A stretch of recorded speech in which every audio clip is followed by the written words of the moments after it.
Saul Niguez is substituted at halftime again as his nightmare Chelsea loan continues.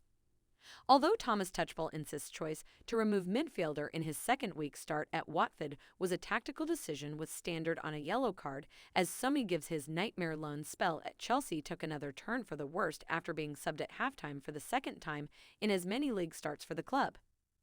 Maybe not the right midfielder arrived in the summer from Athletico Madrid, and an error-strange performance on his debut against Aston Villa in September led to him being replaced at the break little bit in the following 9 Premier League games. He was only given 2 minutes victory at Newcastle United and before being handed another first-team opportunity at Washburn physical with Georgie, not fit enough to start.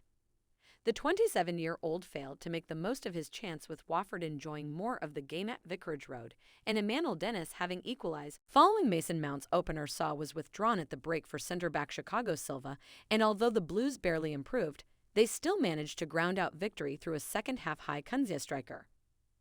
Despite solid struggles appearing to continue, manager Thomas Touchpal insists the decision to bring the Spaniard was off purely a tactical one. But touchwo was also coy when he was quizzed on Saul's future. He said, "I don't know where he goes from this performance, but he was on a yellow card." So we had 2 options. Take Marcos Alonso off, who also had a yellow card, and try Saul as a wingback. I had this in my mind before the game. If something happened to Marcos, I thought maybe it was not the right match to try things with new positions. So it was him to change the shape a little bit and have chogha on the pitch with his organizing, having Trevo, chalobah on the 6, who was more physical. Unfortunately, Trevo injured himself, and we ended up with Ruben on the single 6.